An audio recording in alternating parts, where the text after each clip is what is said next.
2:14 ng umaga. Ang buong bahay ay tahimik. Tahimik ang kalye. Tahimik pa ang mga ibon na natutulog sa puno ng santol sa harap ng kanilang pintuan. Tanging ang electric fan lang ang umiikot, click, click, click. Ang isang baling nito ay sirang-sira na, 1 taon na naming hindi pinapalitan ni Rodrigo. Nagising si Maria Clara dahil sa init. O siguro dahil sa isang bagay na hindi niya mapaliwanag, isang malamig na pandamdam na dumaan sa kaniyang dibdib tulad ng hangin bago mag-ulan. Lumingon siya, naroon si Rodrigo sa tabi niya, natutulog ng malalim, ang kaniyang bibig ay bahagyang bukas, ang kaniyang cellphone ay nakabukas pa, nakapatong sa bedside table, ang screen ay nagniningning sa dilim. Hindi siya ninakaw, nakita lang niya, isang mensahe mula sa numero na walang pangalan. Natanggap na ang mga dokumento, huwag nang sabihin sa asawa mo. Nanatili siyang nakaupo ng matagal. Hindi siya huminga ng malakas. Hindi siya nagalaw. Pinagmasdan lang niya ang mga salitang iyon, tulad ng pinagmamasdan ng isang guro ang maling sagot ng estudyante sa pisara, na may katahimikan, na may pagtataka, na may isang bagay na nagsisimula pang bumuo sa kaibuturan ng kaniyang tiyan. Anong dokumento? Ngunit hindi pa iyon ang tanong niya ngayong gabi. Ang tanong niya ngayong gabi ay mas simple. Sino ang nagpapadala ng mensaheng ito sa telepono ng kaniyang asawa ng 2:00 ng umaga? Hiniga muli siya. Isinara ang kaniyang mga mata, ngunit hindi na siya nakatulog. Noong umaga, 5:30, nagising si Maria Clara ng maaga tulad ng dati. Ang amoy ng kanin na niluluto ay unti-unting pumupuno sa maliit na bahay nila. 3 silid, isang banyo na may tumagas na gripo, isang sala na ang sofa ay may takip na lumang tela dahil sira na ang unan sa ilalim. Pinagmasdan niya ang kaniyang kamay habang inaasikaso niya ang mga itlog sa kawali. 7 sa kanan, 3 sa kaliwa, ang mga kalyo sa kaniyang mga daliri ay mula sa pagmamarka ng daan-daang papel ng mga bata tuwing gabi. 35 taong gulang si Maria Clara Reyes, grade 4 teacher sa Kalawit Elementary School. 10 taon na siyang nagtuturo sa parehong paaralan, sa parehong silid-aralan, sa halos parehong mga bata. Iba lang ang pangalan, pareho ang mga mukha ng pag-asa at pagod. Naglalakad siya papuntang paaralan tuwing umaga. Hindi dahil gusto niya, kundi dahil ang 30 piso na pamasahe sa jeepney, paalis at pauwi, ay katumbas ng 2 araw ng pasahod ng kaniyang inang may diabetes sa probinsya ng Batangas. Kaya naglalakad siya, 25 minuto, lahat ng araw ng Lunes hanggang Biyernes. Hawak ang kaniyang bag, naka-flat shoes, ang buhok ay nakalagay sa simpleng ponytail. Hindi ito kahirapan para sa kanya. Ito ay matematika, simpleng pagpili kung alin ang mas kailangan. Clara. Tinawag siya ng kapitbahay nilang si Aling Petra mula sa kaniyang bakuran. Maaga ka na naman. Opo, Aling Petra, maraming gagawin ngayon. Kumain ka na? Po, salamat. Hindi totoo, 2 subo lang ang kinain niya. Ang tinatawag niyang almusal ngayong umaga ay 1 tasang kape at 1 pirasong pandesal na binili niya kahapon ng hapon. Ngunit hindi siya nagreklamo, hindi siya nagpapaawa. Ito ang buhay. Kinikita niya ito tuwing umaga sa salamin, isang babae na nakatayo ng tuwid, may kumpiyansa sa kaniyang mga hakbang, kahit ang kaniyang sapatos ay may bahagyang basag sa kaliwang takong. Ngunit ngayong umaga, habang naglalakad siya sa tapat ng lumang ari-arian sa gilid ng daan, ang malawak na lupain na tinatawag ng lahat na Hacienda Reyes, napatigil siya. Lagi siyang dumadaan dito, lagi, 10 taon. Ngayon lang siya natigilan. Reyes, ang kaniyang apelido. Anong dokumento? Lumakad muli siya, ngunit sa pagkakataong ito, ang kaniyang mga hakbang ay medyo mas mabagal. At sa kaniyang isipan ay may isang bagay na nagsimulang gumawa ng mga tanong na hindi niya pa alam kung paano sagutin. Nang gabi ring iyon, pagbalik niya mula sa paaralan, nakita niyang nakalimutan ni Rodrigo ang kaniyang cellphone sa sala. Pinagmasdan niya ito, matagal, kinuha niya. Binuksan ang mensahe muli at ngayon, para sa unang pagkakataon, pinindot niya ang maliit na icon ng attachment sa ilalim ng teksto. Isang larawan ang lumabas, isang lumang dokumento, paded-paded na sa gilid. Ang tinta ay kupas na, ngunit ang pangalan sa itaas, sa malinaw, matapang na titik, Reyes, Hacienda Reyes. Titulo bilang 264. Naramdaman ni Maria Clara ang malamig na hangin na dumaan sa kaniyang likod kahit hindi gumagalaw ang electric fan.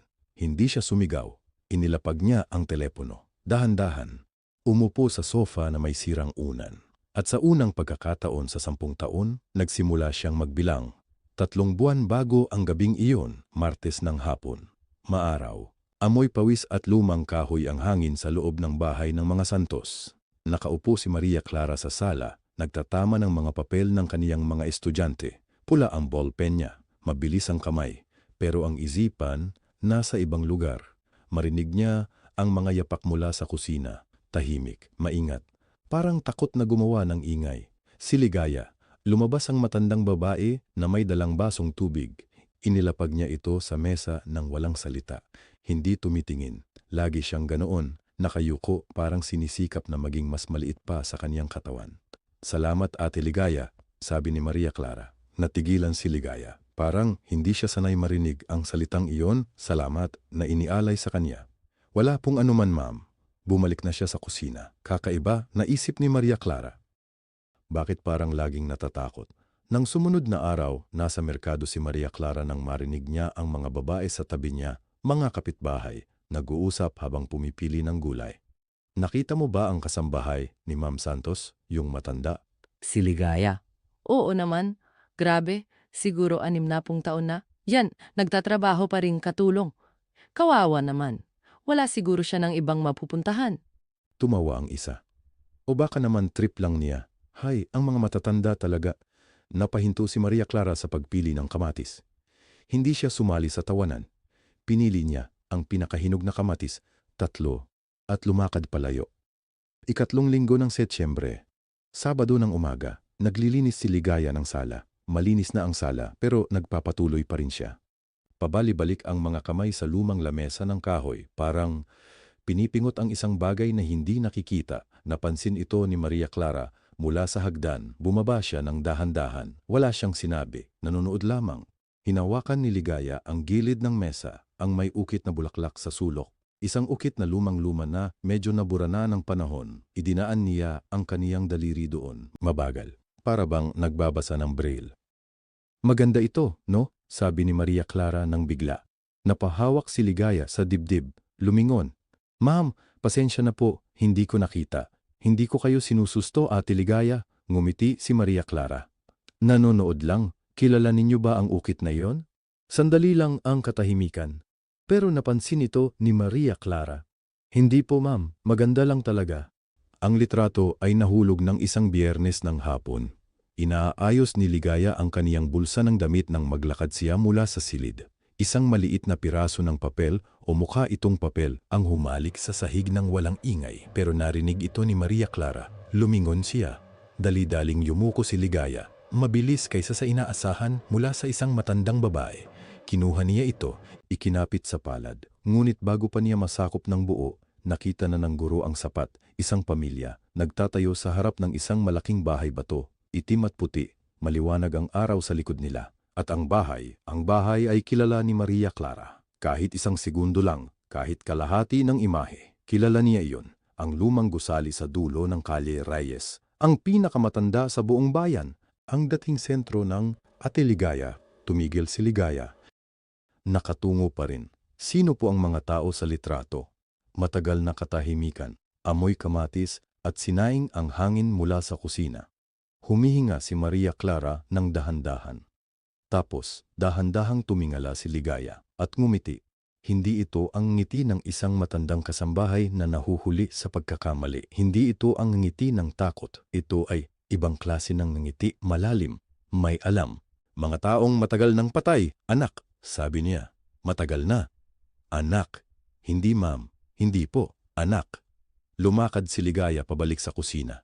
Mga yapak, maingat pa rin, tahimik pa rin. Ngunit sa pagkakataong ito, hindi ito parang takot. Para itong isang taong alam ang bawat sulok ng bahay na kanyang nilalakaran. Nanatili si Maria Clara sa gitna ng sala. Hawak ang pulang ballpen. Hindi na gumagalaw. Sa isip niya ay isang tanong lamang, isang tanong na simpleng-simple, ngunit bigla na niyang hindi malaman ang sagot. Ilang taon na nga ba si Ligaya? Nang gabing iyon, maaga siyang umuwi si Rodrigo. Hindi ito karaniwan. Karaniwang alas 9, alas 10 na siya bumabalik, amoy kape at usok ng sigarilyo ng ibang tao. Ngunit nang gabing iyon, ika-6 pa lamang ng gabi, narinig na ni Maria Clara ang tunog ng kaniyang sasakyan sa labas. Nagluluto pa siya ng sinigang, amoy sampalok at hipon sa buong kusina. Maaga ka, sabi ni Maria Clara nang pumasok si Rodrigo sa pintuan. May bisita tayo mamayang 8:00. Isinakay niya ang kaniyang bag sa silya. Hindi sa silya na para sa bag, kundi sa silya na pinagtatabi ni Maria Clara ng mga papel ng kaniyang mga estudyante. Abogado mula Maynila, linisin mo ang sala. Hindi ito tanong. Tiningnan niya ang sala. Malinis na ito. Matagal na niyang nilinis. Ngunit hindi ito sinabi ni Maria Clara. Sige, sabi niya lamang. Anong gusto mong ihanda? Kahit ano, alam mo na. Pumasok siya sa kwarto at isinara ang pintuan. Alam mo na. 10 taon na nilang kasal at ito ang iisa niyang tagubilin. Nagpatuloy si Maria Clara sa pagluluto. Hinalo niya ang sabaw, mabagal, pabilog. Dumating ang bisita ng tama sa oras. Si Attorney Marlon Vega, matangkad, suot ang mahal na polo, may relo na kumikislap kahit malabo na ang ilaw ng sala. Kasama niya ang isang sekretarya, babae, bata, hindi nagngangalan. Clara, ito si Attorney Vega, sabi ni Rodrigo. Matagal na naming kasamahan, ngumiti si Maria Clara, iniabot ang kamay. Maria Clara Santos, asawa ni Rodrigo. Ah, makupa daw ng ngiti si Attorney Vega. Guro po kayo? Oo, sa elementarya. Maganda. Isang salita lamang, tapos na. Ibinalik na ni Rodrigo ang tingin sa kaniyang bisita. Upo na tayo, Marlon. Mayroon akong gusto mong makita at ganoon na lamang. Para bang natapos na ang tungkulin ng asawa. Para bang nasabi na ang lahat ng kailangang sabihin tungkol kay Maria Clara, guro, asawa, tapos. Umupo siya sa tabi ng mesa at nag-alok ng inumin. Ngumiti ng tanggihan, ngumiti ng tanggapin, ngumiti ng hindi na siya tinignan. Sa buong oras na iyon, isang beses lamang siyang tiningnan ni Rodrigo nang humingi siya ng yelo para sa baso ng bisita. Sa ref, sabi ni Rodrigo, alam ko kung saan ang ref. 10 taon na akong nandirito. Makalipas ang halos 2 oras, umalis na ang mga bisita. Nagtampisaw ang tinig ng usapan, batas, lupa, dokumento, mga salitang parang malayo sa kanya kahit naroon siya sa sala. Naghugas si Maria Clara ng mga baso sa kusina. Tahimik ang gripo, malamig ang tubig sa kaniyang mga kamay. Sa sala, narinig niya si Rodrigo na tumatawa sa telepono. Malakas, hindi ang tawang karaniwan niyang marinig sa bahay. Tapos ay narinig niya ang pangalan niya. Si Maria Clara, tawang-tawa pa rin si Rodrigo. Mabuting babae, walang ambisyon, kaya hindi nakakaabala. Huminto ang mga kamay ni Maria Clara sa ilalim ng gripo. Malamig pa rin ang tubig, tumutulo pa rin. Hindi siya lumabas, hindi siya tumigil sa paghuhugas. Dahan-dahan, 1 baso, 2 baso, 3 baso, binalot niya ang bawat isa sa tuwalya at inilalagay sa istante. Nang matapos, punahon ng tiwala na ang kamay niya. Tuyo na, pumasok siya sa kwarto nang hindi dumaan sa sala. May likurang daanan, maliit, hindi kagandahan. Ngunit alam na niya ang landas nito nang matagal na. Umupo siya sa gilid ng kama. Hinintay niya ang kaniyang tibok ng puso, mabagal, normal. Binuksan niya ang maliit na notebook sa ilalim ng kaniyang unan, ang pulang notebook, ang luma na puno na ng mga tala ng kaniyang mga estudyante. Sa harap, ngunit malinis ang likod. Sumulat siya, walang ambisyon kaya hindi nakakaabala. RS, gabi ng Biyernes. Isinara niya ang notebook, inilagay pabalik sa ilalim ng unan. Nang lumabas si Rodrigo sa sala para matulog, mabilis na nagbihis. Walang sinabi, nagbukas ng aircon, humiga. Makalipas ang ilang minuto, narinig ni Maria Clara ang kaniyang malalim na hinga. Natutulog na, dahan-dahan siyang bumangon. Nilampasan niya ang kama, nilampasan niya ang mesa, nilampasan niya ang maleta ni Rodrigo, nakabukas sa sulok, mga papel na nakalabas. At doon, sa drawer ng bedside table na hindi niya dating binubuksan kasi hindi niya dating kailangang buksan, nakita niya ang isang business card. Puti, maliit, simpleng-simple. Kinuha niya ito at binasa sa liwanag ng maliit na lampara. Attorney Rodrigo Santos, Legal Consultant, Reyes Land Development Corporation. Reyes ang kaniyang pangalan. Ang pangalan na nakalagay sa titulo ng lupa na matagal na niyang hinahangad na mahanap. Inilagay niya pabalik ang card sa drawer. Isinara ng dahan-dahan. Walang tunog, bumalik siya sa kanyang gilid ng kama. Humiga, binalot ang sarili ng kumot at ngumiti. Hindi sa kasiyahan, hindi sa galit, Ngumiti siya tulad ng isang guro na nahanap na ang sagot at ngayon ay kailangan na lamang niyang alamin kung gaano katagal ng alam ng estudyante na nagkukunwaring ignorante. Kinaumagahan, hindi na siya nagpakita ng anumang pagbabago. Gising siya ng maaga, bago pa man tumilaok ang manok sa kapitbahay, bago pa man magising si Rodrigo. Naligo siya ng mahinahon. Nagbihis. Niluto ang kanyang sabaw na munggo na may dilis. Ang amoy ay kumalat sa buong bahay, mainit, pamilyar, tulad ng anumang ordinaryong umaga. Nang bumaba si Rodrigo sa hagdan, may hawak siyang tasa ng kape at nakangiti siya. "Maaga ka naman," sabi ni Rodrigo. Pinunasan niya ang kaniyang mata. "May mga papel na dapat tsekahin sa eskwelahan," sagot ni Maria Clara. Ibinuhos niya ang kape sa tasa ng asawa, walang pagkukulang, walang pagkakaiba sa dati.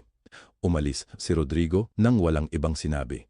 Inihintay niya ang ingay ng kotse na lumayo. Pagkatapos, ibinaba niya ang kaniyang tasa. Ngumiti ng konti. "Sige," bulong niya sa sarili. "Magsimula na tayo." Sa munisipyo, kilala siya ng lahat. "Miss Santos, maaga po kayo ngayon," bati ng isang clerk sa takilya. "Meron lang akong kailangan na i-check," sabi niya. "Mga lumang record ng lupa, yung mga mula noong 2,000 hanggang 2,010 taon, kung maaari." Yun po ay nasa archive room." Sandali lang po. Habang naghihintay, pinagmasdan niya ang mga nakasabit na litrato sa pader ng munisipyo. Mga mayor, mga konsehal. Sa isang sulok, may litrato ng isang seremonya ng pagtatanim ng pundla sa isang malawak na lupain. At sa ilalim ng litrato, nakasulat, "Groundbreaking Ceremony, Reyes Land Development Corporation, Hacienda Calawit Phase 1. Nakita niya ang mukha ni Rodrigo sa larawan. Nakangiti.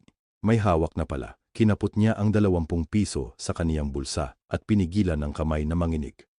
"Miss Santos, nandito na po."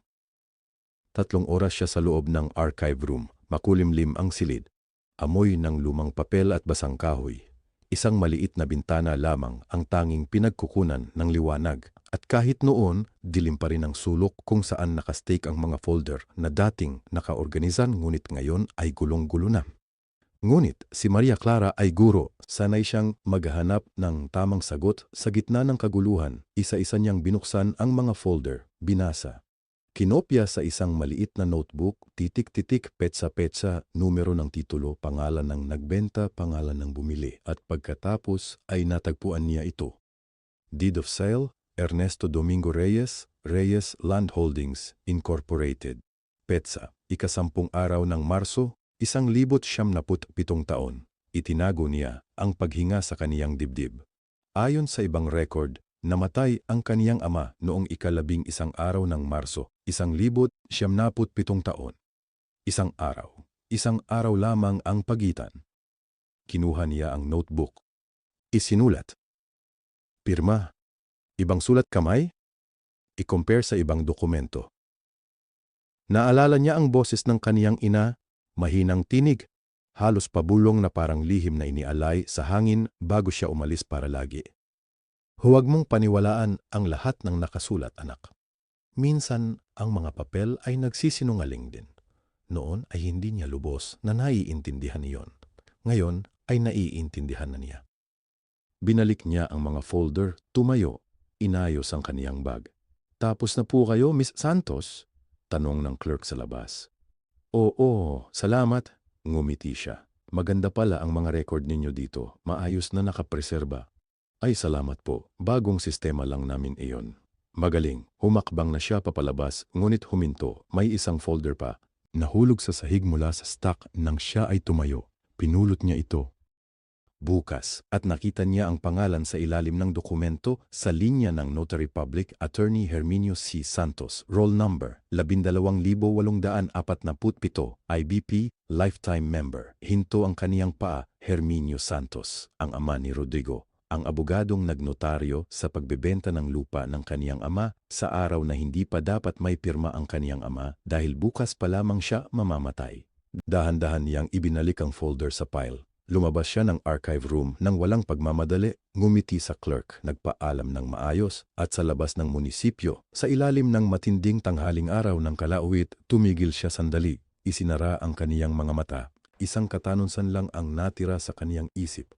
Kung alam ni Rodrigo ang lahat ng ito, ang pirma, ang petsa, ang pangalan ng kaniyang ama na nasa titulo, bakit kaya hindi niya sinabi kahit kailan? O mas malala pa, alam ba niya na si Maria Clara ang hahanapin ito balang araw? Maalat ang hangin ng dagat na dumating mula sa karagatan. Naroon na si Ligaya nang dumating si Maria Clara. Nakaupo sa isang lumang bangkong kahoy sa likod ng bahay ng mga Santos, nakatingin sa malayo. Hindi siya gumalaw nang marinig ang mga hakbang. Para bang hinihintay niya, inilabas ni Maria Clara ang kopya ng lumang litrato mula sa kaniyang bag. Ang opisyal na larawan ng Hacienda Reyes mula sa munisipyo, printed sa manipis na papel, itim at puti, malinaw ang pangalang nakalagay sa ibaba. Inilapag niya ito sa bangko, sa pagitan nila. Walang sinabi. Tumingin si Ligaya sa litrato. Matagal. Nakita ni Maria Clara na kumuyom ang mga daliri ng babae, dahan-dahan, para bang sinisikap niyang huwag maramdaman. Dumating ang alon, lumayo, dumating uli. Kilala mo ang lugar na iyan, sabi ni Maria Clara, hindi tanong, pahayag, huminga ng malalim si Ligaya. Ipinanganak ako doon, sabi niya sa wakas, sa isang maliit na kwarto sa kanlurang bahagi ng malaking bahay, kasambahay ang nanay ko. Katiwala ang tatay ko. Nanahimik si Maria Clara. Naghintay. Si Don Ernesto, simula ni Ligaya. Tinanggal niya ang kaniyang tingin sa dagat at tumingin kay Maria Clara sa kauna-unahang pagkakataon, tapat, diretso. Mabuting tao siya, hindi siya ang klase ng tao na ibebenta ang sariling lupa, lalo na yung lupang pinaghirapan ng kaniyang pamilya sa loob ng maraming henerasyon. Pero naibenta, sabi ni Maria Clara. Peke ang pirma, sagot ni Ligaya. Naroon ako. Bata pa ako, 12 taon lamang, pero nakita ko. May 2 tao na pumunta ng gabi. May kasamang notaryo na hindi ko kilala. At ang tatay ni Sir Rodrigo, naroon din siya. Tumigil ang hangin sandali. O baka pakiramdam lamang iyon ni Maria Clara. Bakit hindi ka nagsalita nun? Tanong niya. Mahinahon ang boses niya, walang galit. Dahil sinabihan kami ng tatay ko na manahimik, sinabi niya na mamamatay kami kung magsasalita kami. Nginuya ni Ligaya ang kaniyang labi. At siya nga ang namatay, 2 taon pagkatapos. Sakit raw ng puso. Pero alam ko na hindi natural ang pagkamatay niya. Muli silang nanahimik. Ang alon lang ang nagsalita. May dinala ako para sa iyo, sabi ni Ligaya. Inilabas niya ang isang lumang sobre mula sa ilalim ng kaniyang tapis. Madilaw na, halos mapunit na sa mga sulok. May amoy ng lumang kahoy at panahon. Inilapag niya ito sa kamay ni Maria Clara ng maingat, tulad ng isang bagay na mabilis masisira. Binuksan ni Maria Clara ito ng dahan-dahan. 3 bagay ang nasa loob. Una, isang testamento, orihinal. May pirma ni Ernesto Reyes, may selyo ng notaryo, may petsa, 3 taon bago siya ipanganak. Binasa niya ang linya sa gitna at napatigil siya. Ang lahat ng aking ari-arian, kabilang ang Hacienda Reyes sa bayan ng Kalawit, ay ibibigay sa aking anak na babae, si Maria Clara Reyes, pagdating ng kaniyang ika-21 taon. Ikalawang bagay, isang sulat mula sa isang abogadong namatay na, nagpapatunay na personal niyang nasaksihan ang pagpirma ng testamento. Ikatlong bagay, mga larawan, malinaw. Ang pirma ni Ernesto Reyes sa testamento at sa tabi nito, ang pirma sa bintahan ng lupa. Magkaibang sulat kamay. Hindi na kailangang maging eksperto para makita iyon. 30 taon ko itong itinago, sabi ni Ligaya. Sa ilalim ng sahig ng lumang bahay ng aming pamilya, naghihintay ng tamang panahon. Tumingin si Maria Clara sa kanya. Bakit ngayon? Nagbago ang mukha ni Ligaya. Pumayat ang labi niya. Kasi ngayon, sabi niya, may naghahanap na ng mga dokumentong iyon para sirain at alam ko kung sino. 3 araw pagkatapos ng pag-uusap nila ni Ligaya, nagising si Maria Clara ng 4:00 ng umaga. Hindi siya natulog muli. Nakahiga siya sa tabi ni Rodrigo, naririnig niya ang malalim niyang paghinga, amoy ang kaniyang pabango na halos naubos na at sa isipan niya ay may nagalaw. Hindi galit, hindi takot, isang bagay na mas malamig kaysa sa 2. Plano. Dahan-dahan siyang bumangon, nagsuot ng tsinelas, pumunta sa kusina. Habang naghihintay ang tubig na kumulo para sa kape, kinuha niya ang isang maliit na notebook, ang pula ang ginamit niya para sa mga grado ng mga bata, at nagsimulang sumulat, isang Makipag-ugnayan sa abogado. 2. Makuha ang kopya ng orihinal na titulo. 3. Huwag magbago ng anumang ugali. Ang huling punto ang pinakamahirap. Naalala niya si Attorney Karina de la Cruz, hindi agad kundi pagkatapos ng 2 gabi ng pag-iisip. Estudyante ng kaniyang gurong si Professor Manding noong kolehiyo si Karina. Nakita niya ang pangalan nito sa isang artikulo sa dyaryo, isang kaso ng land grabbing sa Batangas, natalo ang malalaking pangalan, nanalo ang isang magsasaka. Land fraud specialist, sabi ng artikulo. Kinuha ni Maria Clara ang numero sa pamamagitan ng isang dating kaklase, si Belen, na nagtatrabaho ngayon sa Maynila. Hindi siya tumawag gamit ang kaniyang sariling telepono. Pumunta siya sa tindahan ni Aling Coring at humingi ng pahintulot na gumamit ng landline. Sino ang tatawagan mo? Tanong ni Aling Coring. Kamag-anak, sagot ni Maria Clara. Ngumiti 3 beses na tumunog bago sumagot. Attorney de la Cruz is speaking. Attorney, hindi tayo nagkakilala, sabi ni Maria Clara. Pero kilala ko si Professor Manding. At mayroon akong problema na hindi ko mapag-usapan dito sa aming lugar. Sandali lang ang katahimikan sa kabilang dulo. Anong klase ng problema? Land title, peking dokumento, at ang taong kasali, konsihal ng aming bayan. Isa pang katahimikan, mas mahaba. Kailan ka makakapadala ng mga dokumento? Sa loob ng 1 linggo, nakagawa na si Maria Clara ng sistema. Lahat ng kopya ng ebidensya, ang mga litrato, ang mga pahina ng testamento na ibinigay ni Ligaya, ang mga notaryo ay nakalagay sa isang sobre na nakabalot ng makapal na plastik. Ibinigay niya ito kay Belen nang dumating ito para sa isang reunion na pinlano nila sa telepono. Ingatan mo, sabi ni Maria Clara. Clara. Tumingin sa kanya si Belen. Ligtas ka ba? Oo, ngumiti siya. Ligtas pa.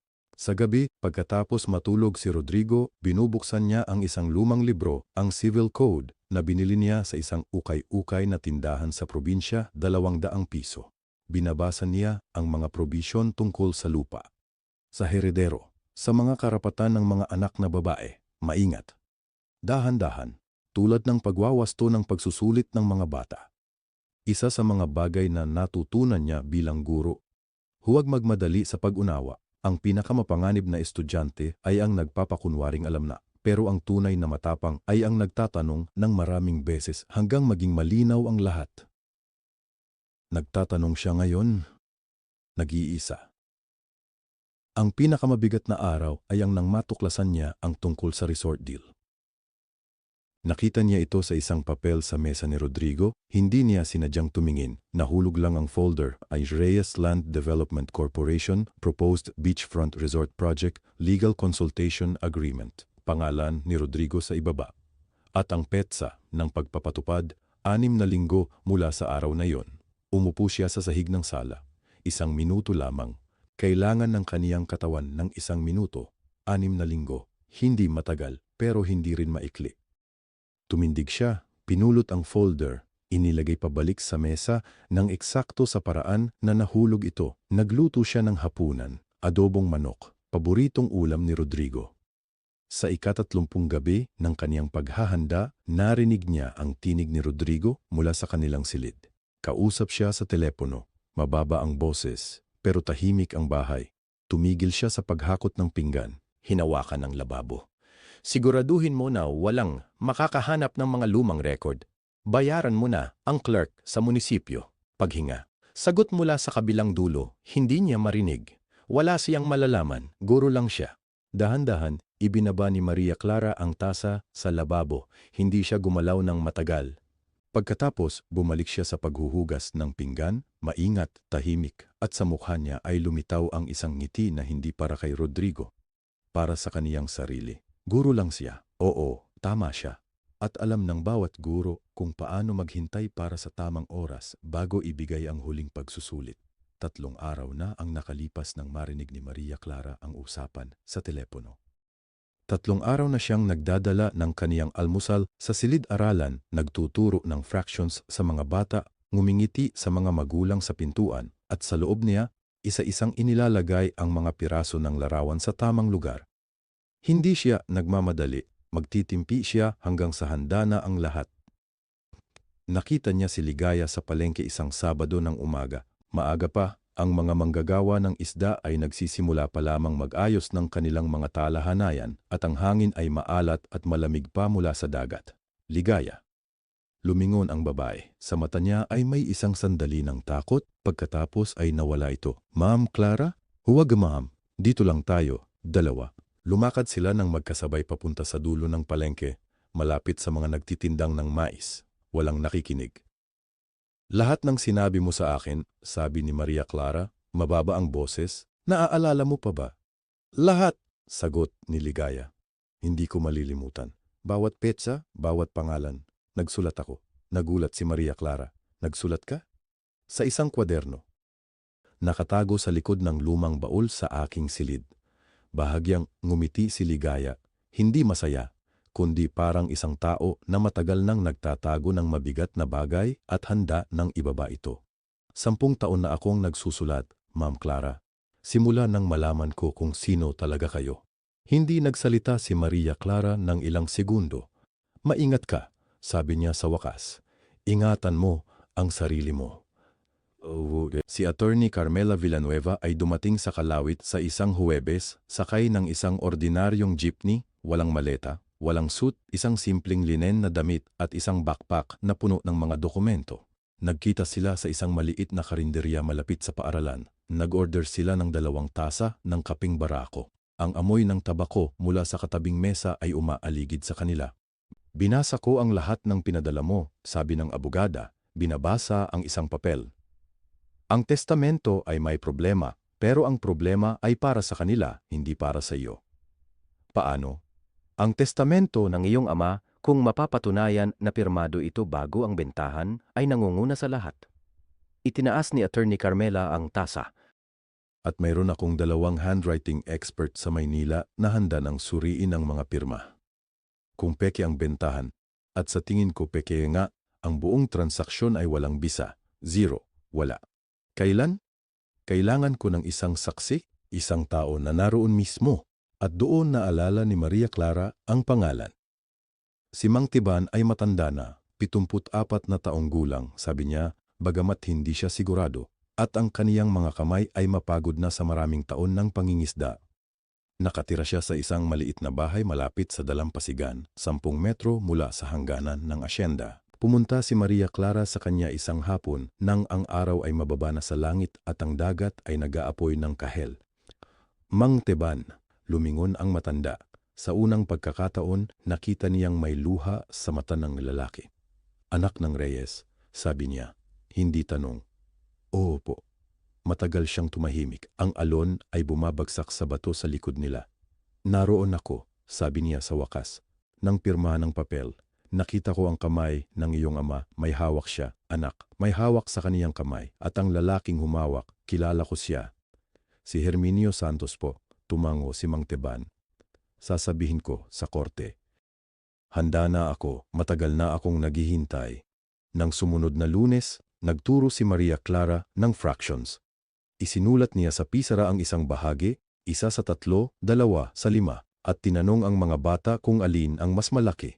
Miss, si Lito po ay nagsasabi na pareho lang sila. Hindi pareho, sabi niya, ngumingiti. Kailangang hanapin ang common denominator. Kapag nakita mo na iyon, malinaw na ang sagot. Tumawa ang mga bata. At sa unang pagkakataon sa matagal na panahon, ang ngiti ni Maria Clara ay hindi para sa sinuman. Hindi para sa Rodrigo, hindi para sa mga magulang ng mga estudyante. Para sa kaniyang sarili lamang at sa mga bata na nagtitiwala sa kaniyang bawat salita. Gabi na nang bumalik siya sa kanilang bahay. Nasa mesa ang pagkain, ginawa niya mismo bago umalis ng umaga. Tahimik ang lahat, kumain siya ng mag-isa. Nang malapit na siyang matulog, nagningning ang kaniyang telepono sa dilim. Isang mensahe, hindi kilalang numero. Alam namin ang ginagawa mo, itigil mo na. Matagal siyang nakatingin sa screen. Pagkatapos, ibinaba niya ang telepono, higa at pinikit ang kaniyang mga mata. Hindi siya natulog agad. Pero hindi rin siya natakot. Nag-isip lamang siya, alam nila, ibig sabihin, natamaan na sila, ibig sabihin, tama ang direksyon. At nang matulog siya sa wakas, ang huling naisip niya ay ang mukha ni Mang Tiban, isang matandang mangingisda na naghintay ng 74 na taon para sabihin ang katotohanan. Hindi siya mag-iisa. Hindi na. 2 oras na ang lumipas mula nang matanggap niya ang mensaheng iyon. Nasa sala na si Rodrigo. Maririnig niya ang tawa niya. Malakas, parang walang problema sa mundo. Nag-aayos si Maria Clara ng mesa para sa hapunan. Pinuno niya ang baso ni Rodrigo ng tubig. Nilagay niya ang kanin sa mangkok. Normal. Lahat ay normal. Clara, ito lang ba ang ulam? Adobo. Paboritong-paborito mo. Ah, oo. Umupo si Rodrigo. Kinuha ang kutsara. Alam mo, may malaking balita ako ngayong araw. Ganoon ba? Umupo rin si Maria Clara sa katapat niya. Yung resort project namin, final na ang MOA. Pumirma na si Attorney Beltran kanina. 2 linggo na lang, magsisimula na kami ng groundbreaking. Ngumiti siya, maluwag, masaya, parang bata na nakatanggap ng regalo. Magiging mayaman tayo, Clara. Totoo, hindi na biro. Kinuha ni Maria Clara ang kanyang tinidor. Mahinahon. Magkano? Hindi mo kailangang malaman ang eksaktong halaga. Marami lang. Sobra-sobra. Kumain siya ng malaking subo. Mabibili mo na ng mas magandang damit. Yung mga damit na nakikita mo sa mall na hindi mo binibili kasi mahal daw. Ngumiti si Maria Clara. Oo, sabi niya. Mabibili ko na ng maraming bagay. Hindi niya sinabi kung ano. Naamoy niya ang toyo at suka ng adobo, mabangong mabango, halos mapait, habang pinipigilan niya ang ngiti na lumawig ng masyadong malayo.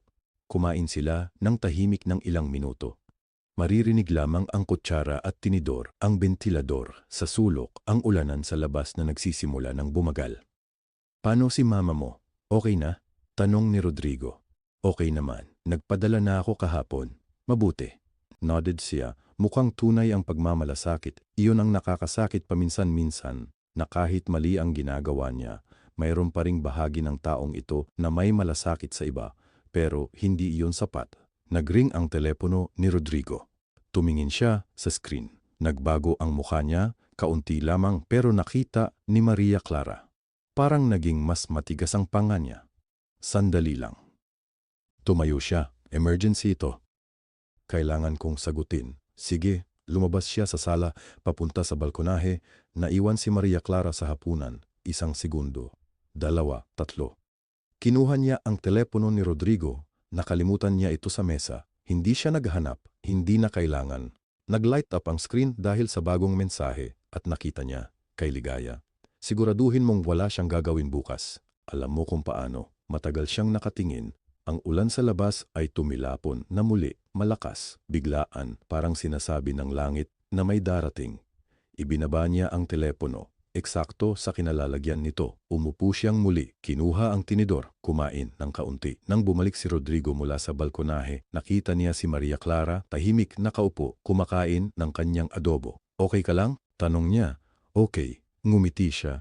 Pagod lang. Umupo muli si Rodrigo. Nagpatuloy silang kumain. Hindi na nagsalita si Maria Clara ng marami pagkatapos noon. Nag-aayos ng pinggan, naghugas, nagpaalam ng maaga. Matutulog na ako, maaga pa akong pupunta bukas. Sa eskwela, may gagawin lang.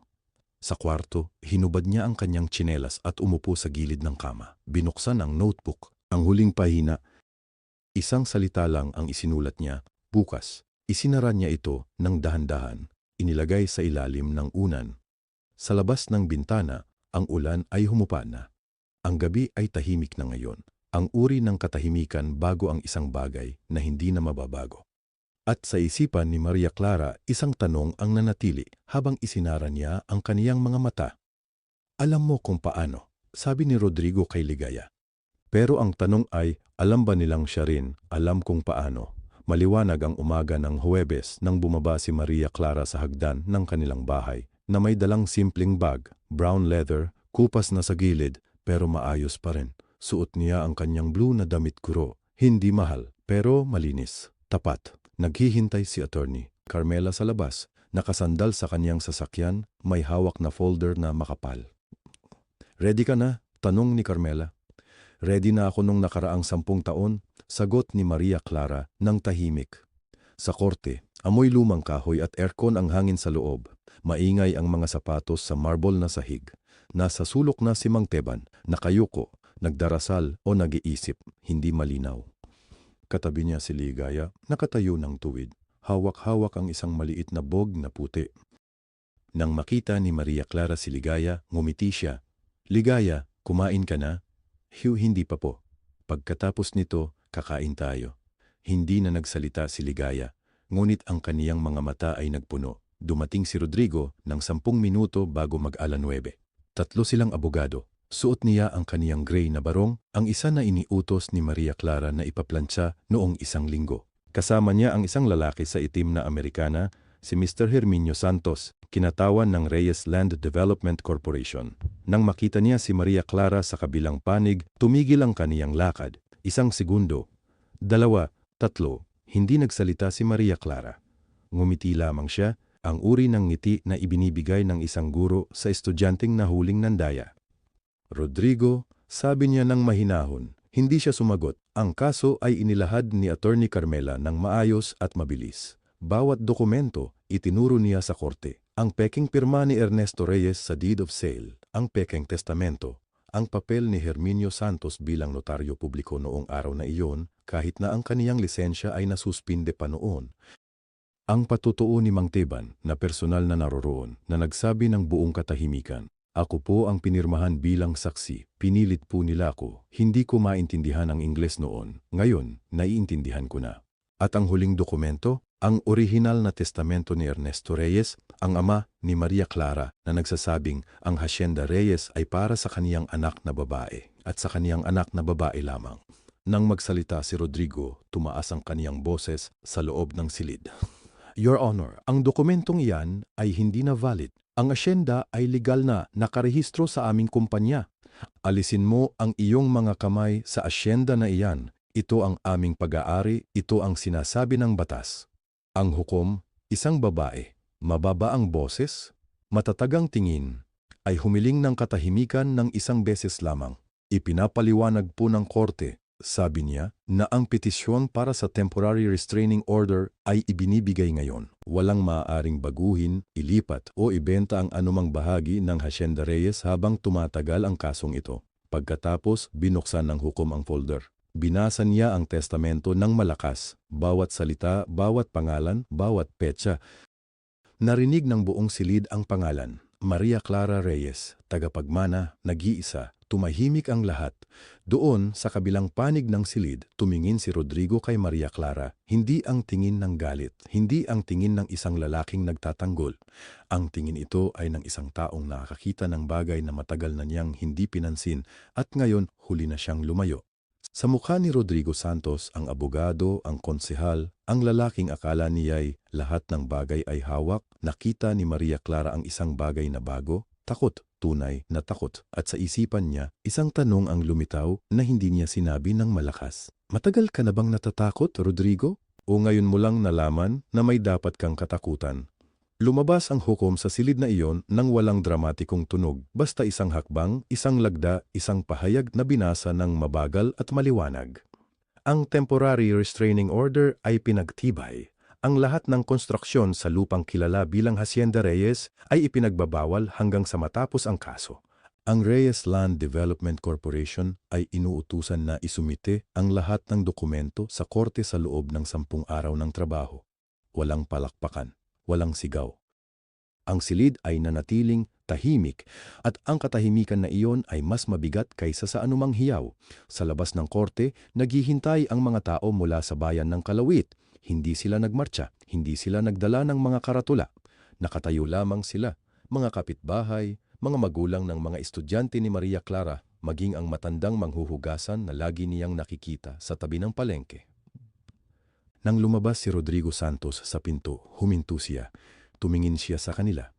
Tumingin sila sa kanya, walang sinabi, wala. At iyon ang pinakamasakit, hindi ang galit ng masa, ang tahimik na pagkilala, ang mga matang nagsasabing alam namin, matagal na naming alam. Hindi lang namin sinabi. Inayos ni Rodrigo ang kaniyang kurbata. Lumakad siya papalabas. Ngunit sa tabi ng hagdan, nakita niya si Maria Clara. Lumapit siya, mababa ang tinig. "Kaya mo bang gawin ito? Sa akin, sa ating kasal?" Hindi umiwas si Maria Clara sa kaniyang tingin. "Ikaw ang gumawa ng lahat ng ito sa ating kasal, Rodrigo. Ako ay nagtatala lamang. 1 segundo. 2, Tatlo, bumaling si Rodrigo at lumakad palayo. Hindi na siya lumingon. Sa gilid ng korte, nakita ni Maria Clara si Ligaya, nakatayo, hawak ang isang lumang sobre, nag-aabang ng desisyon na hindi niya inaasahang mapabuti. Inulit ng abogado ang sinabi ng hukom para sa kanya. Bilang anak ng pinagkakatiwalaang katiwala ng pamilyang Reyes at ayon sa orihinal na kagustuhan ni Ernesto Reyes na natagpuan sa mga dokumentong iprinisenta ng korte, ikaw, Ligaya Valdez, ay may karapatang manatili sa lupa bilang pinagkakatiwalaang tagapag-alaga. Nanatiling tuwid si Ligaya, hindi siya umiyak, pero nakita ni Maria Clara ang kaniyang mga kamay, nanginginig ang mga daliri ng bahagya, hawak ng mahigpit ang sobre na parang mawawala kung bibitawan.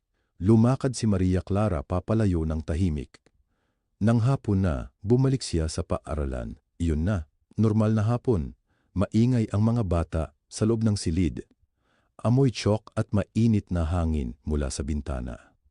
Ang lumang electric fan ay umiinog ng mabagal. Tulad ng dati, nagturo siya, nagwasto ng mga sagot, nagbilang ng minuto hanggang sa pisara. Bago mag-uwian, nagtaas ng kamay ang isang bata, si Kevin, ang pinakatahimik sa klase. Ma'am? Oo, Kevin. Totoo po ba na kayo ay mayaman na ngayon? Natigil si Maria Clara. Tumingin siya sa batang iyon, sa kaniyang maliit na mukha, sa kaniyang matang puno ng tunay na pag-usisa, walang mali siya. Ngumiti siya ng dahan-dahan.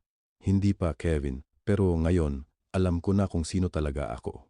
Tumunog ang bell, lumabas ang mga bata. At si Maria Clara ay nanatiling nakatayo sa harap ng pisara, ang tsyok sa kaniyang kamay, ang silid ay walang laman na, at sa labas ng bintana, ang araw ng kalawit ay unti-unting lumuha ng kahel sa dagat. Lumabas ang mga bata sa pinto ng silid-aralan, nagtatawanan, nagtatakbuhan, papunta sa pintuan. Narinig ni Maria Clara ang ingay ng kanilang mga sapatos sa semento. Isang tunog na matagal na niyang kilala, matagal na niyang minamahal. Pinunasan niya ang tsyok sa kaniyang mga kamay. Dahan-dahan, lumabas siya sa huli. Ang field trip ngayon ay hindi sa isang museo, hindi sa isang parke. Dinala niya ang kaniyang mga estudyante sa gilid ng dagat, sa lupang minsang tinawag na Hacienda Reyes. Ang hangin doon ay maalat, malakas, at amoy niyog at tuyong lupa.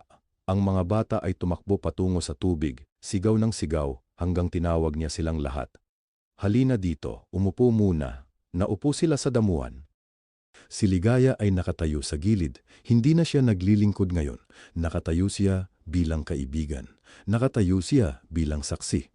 Nagsimulang magsalita si Maria Clara. Ito ang lupa ng inyong bayan. Matagal na itong narito. Bago pa kayo ipinanganak. Bago pa ako ipinanganak. At mayroon itong kwento na hindi itinuturo sa mga aklat-aralin. Anong kwento po, ma'am? Ang kwento ng isang pamilyang nawalan ng lupa nila. Hindi dahil sa digmaan, hindi dahil sa kahirapan, kundi dahil sa kataksilan ng ibang tao. Nagtanong si Kevin. Ang maliit, tahimik na Kevin. Ma'am, kayo po ba ang pamilyang iyon? Oo, Kevin. Ako. Katahimikan. Ang alon ay dumabok sa dalampasigan. Isang bato ang nahulog sa tubig, mula sa kamay ng isang batang wala ng ibang tanong. Hindi po ba kayo galit, ma'am, sa mga nangyari? Ngumiti si Maria Clara, hindi agad sumagot.